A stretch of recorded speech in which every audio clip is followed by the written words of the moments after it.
Somalilan waxaa ku duugan taariikh iyo aasaar qadiimi ah oo boqolaal kun oo sano soo jirtay, isla waqtigaana laga arki karo raadad fac weyn iyo sawir gacmeedyo qaab farshaxan ah loogu xardhay dhagxaanta goobaha Laasgeel iyo Dhagax Buure, kuwaas oo ay kaga tageen ummadihii hore ee halkan ku noolaa, isla markaana muujinaya waxyaabihii ay adeegsan jireen dadkii halkan ku noolaa.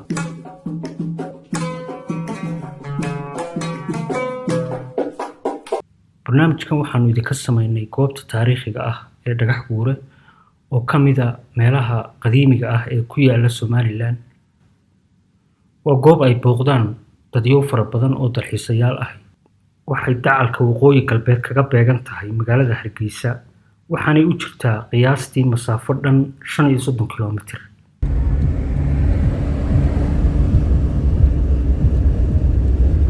Maanta xaggeenu joognaa? والله معاي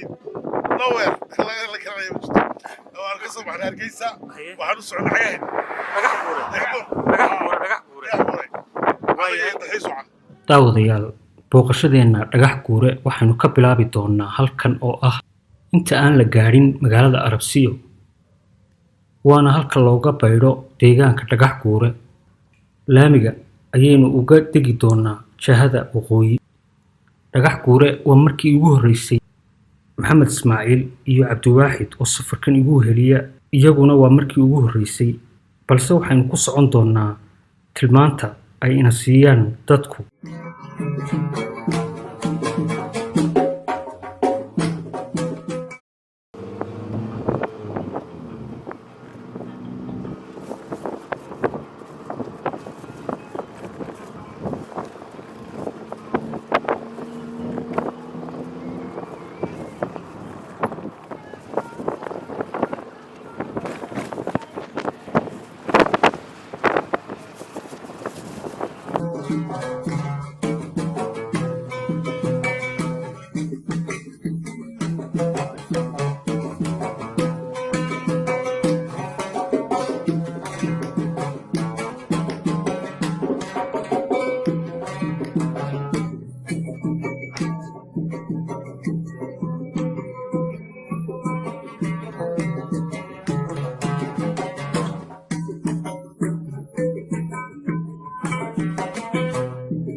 اسمع وين مشي دوني حتى وانا قلت يا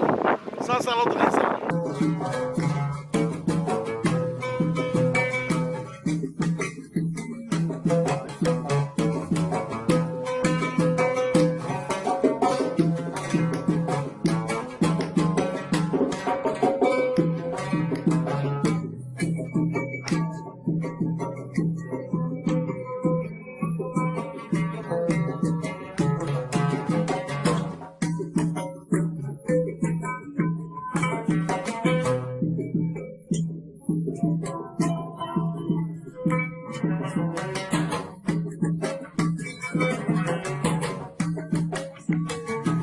sida idin muuqata waxaanu soo gaadhnay Dhagax Buure.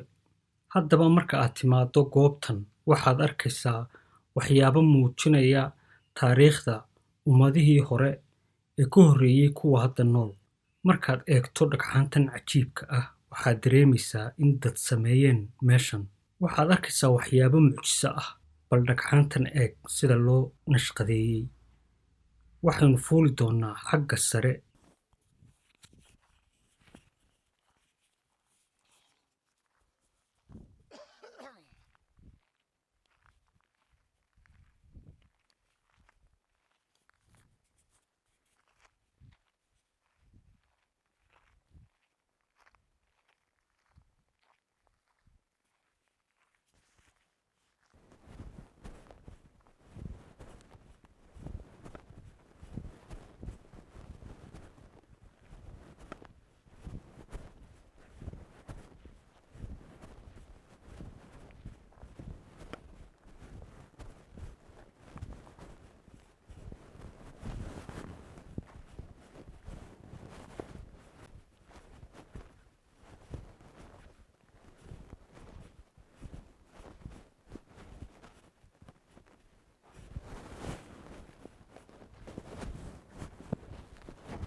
وتين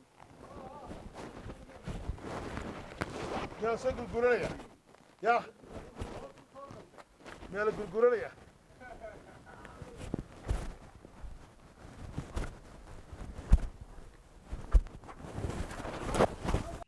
waa meel u dhisan qaabka guryaha dabaqyada ah. halkani waa dabaqa koowaad. علامة بورتو كوا وعلامة تاريخية وكوا حاجات كورتا كاريك تبدو جاي تحت يعني تاريخ والله تاريخ هراء طنطا أنا وفوز الطاقة خالي أبارك ماركو غلطة فيه لا وكوا أفريقيا قارات وحيدي من محيهد أستراليا نيوزيلاند إندونيسيا ماليزيا تايلاند سعودية خليج عرب السودان مصر موروكو محيد وسط أفريقيا زامبيا محيد زيمبابوي زنزبار تنزانيا لكن وحا كوعا مركز ودنك ay joogtid aad aragtid meelo sidan oo kala ah oo dalxiiska loogu talagalo aad daawanaysid wax aad hore u arag adduunka waxa ugu fiican inaad aragtid wax aad hore u arag yani waa ma sha Allah wadankeena waxay leedahay meelo badan oo taariikhi ah dadku ma yaqaanaan inta badan hadda waxaan garanayaa qaar badan asxaabnahay weligood halkan ma iman ba may aragba ama ma maqalba marka kaalayo eega wadankeena daawada qaar ba intii soo dhoofaan waxay imanayaan Buucaama Hargeysa waxay joogaan xaafad kadibna hodelka Ingiriiska ku noqonayaan meega waxa arkayba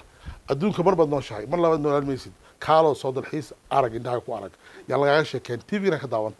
waa kuwa ma sha Allah imise meeloodo taariikhiyo Soomaaliya ku yaala bartay imika maxay ahayd Soomaalina xeebtan maray ilaa waxaan tagay Aldaraad xiis Karin Mayd maxay ahayd Arigaabo Ganubiyaas intaa oo dhan maxay ahayd hawdka waa inta oo tagay laakiin waxaan ka helaa waxyaalo badan maaha waxa imika jira wax hore u jiri jiray yani 100,000 sano ka hor imika talaba kale waxa weeyaan وامس نبي عيسى كور والله بكون صلاة كور سبحان الله chance كذا هيشين مارت كيف عيد حيا نقولته اوكي هل كان كده ميل هاي لكيسة وميل ده سيد واحد مدين لك هنا محل سيد كول أبوه بيجي وعايد ده حنا نودين إلا ده حكي اللي هو ها سي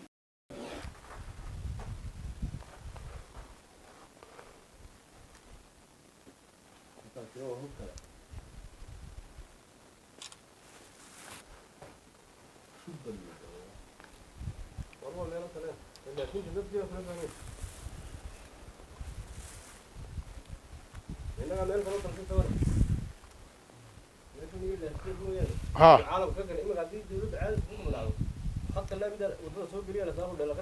ها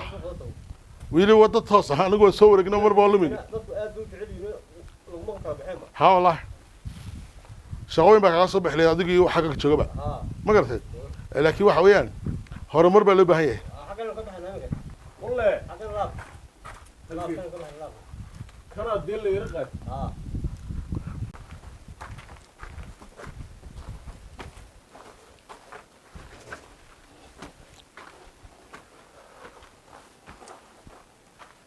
كان ربنا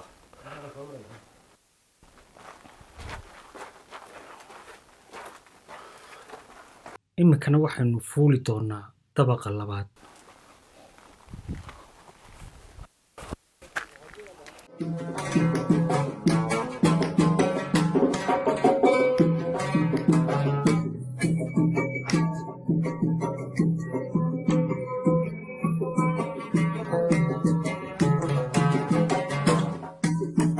واكا وحويه كاف العربي اللي يقول هذا انجليزي وكيف قولك هي حاجه سلسله قليه ير ادو غرغرانيا حاجه سو غليسا سيقليسا سيحليسا داقدنا waa tayo adu gurgurnaad ka baxaysa ka shakee waxaan maqli jiray quraashta iyo kahafkii ay gali jireen iyo lagu dhiman jiray waxa waa ka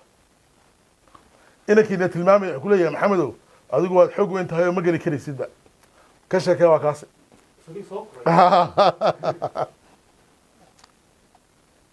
بورها أحرام كان فوري جدي ما أنت الكرسي واحد كفر يا محمد سعيد muxuu noqon doonaa muusoo kale mise ciro ciro ninkaa dee qof waliba isagoo faraxsan uu ka soo baxayo iyad noqon leh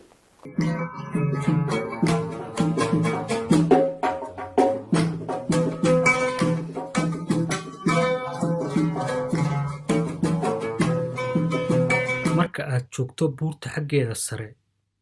meel aad u fog ayaad wax ka arkaysaa balse qofka dhulka joogaa ma arki karo meeshan ilaa uu ku soo dhowaado ama uu yimaado mooyaane